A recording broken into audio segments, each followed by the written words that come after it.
Back to the housing story we are running this morning. Buyer beware, really. The runaway price of building materials is shattering the illusion of a fixed price housing project. A shortage of materials and delivery delays are shifting the ground under home builds and changing how builders will charge and how banks will decide loans. To look at what this means for people trying to build a house, we're joined by Christchurch property lawyer Prue Miller. Tēnā koe, good morning to you, Prue. Morena. And Mark Holland is with us too. He's a lawyer who works for the Registered Master Builders Association. Kia ora, good morning to you, Mark. Good morning. Let's start with you, Prue Miller. This story that we've focused on looked at a young couple building a new home in Selwyn, just out of Christchurch, and then seeing this escalation clause, as called. Is this a means by which a fixed price contract isn't actually a fixed price at all? That's right.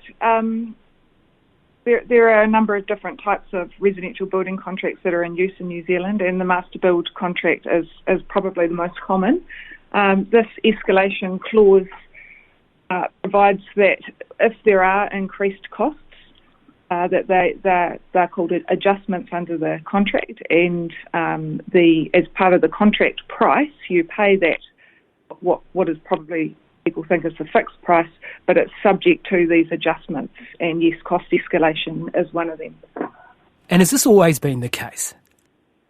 Yes, in the current form of this Master Build contract, which I think was reviewed in around 2018, and the one prior to that, it has been, yes. Mark, are we seeing these invoked more often now, though?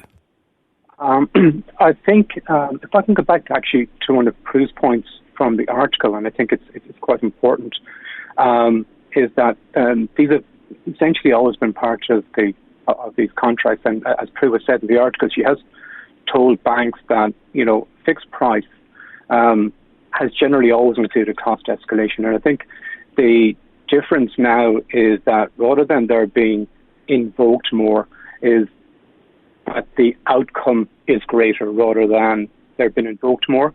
The residential sector, as opposed to the commercial sector, where cost escalation clauses, even currently now, are rarely allowed by the people having the work done, have always been generally a part of the sector. It's the effect or the outcome of these clauses now, which is markedly greater. What happens, though, if your KiwiSaver and your first home buyers grant relies on this situation, as was the case with Lucy McPherson and her partner, when it pushes it over that 550 cap for them? Well, I can't say what happens to them for the KiwiSaver, but what I can say to this is that one of the issues in the market currently is, and I don't think Prue will contradict me, is that parties tend to contract substantially in advance of when the actual work is being done.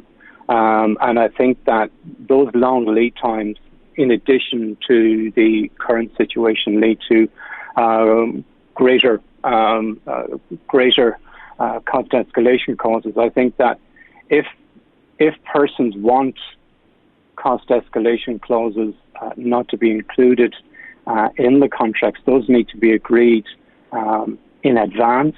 And what will occur in that situation, however, is rather than cost escalation not being paid as the contract goes along, more likely than not, which is what occurs in the commercial sector, is that the contractor will allow for cost escalation in what people are calling the fixed price, such that it is paid for one way or another generally in these situations. So the issue here is that if they aren't dealt with as they go along and people hit their caps, it can lead to issues, but it doesn't mean that the contract in itself is inherently wrong. Hey, Prue, just back to you finally. A lot of people who are wanting to build a house and are listening to this would want to know what sort of bill they were facing and hoping to be able to get a realistic expectation of capping that. How do they do that? How do they get a genuinely fixed price without running foul of these escalation clauses? Look, there's it's all about risk and and the risk is this additional cost, and there's all sorts of potential costs that can arise during a residential build. In terms of the cost escalation risk, this is much greater now, and it just depends on whether the builder's going to take on that risk or the owner's going to take on that risk. But bear in mind, if the owner wants to transfer that risk to the builder, then the builder will also need to price that risk into the so-called fixed price. I feared that might be part of your answer. Thanks very much, Prue Miller there, who's a Christchurch property lawyer. Also talking to Mark Holland there, who's a lawyer for the Master Builders Association.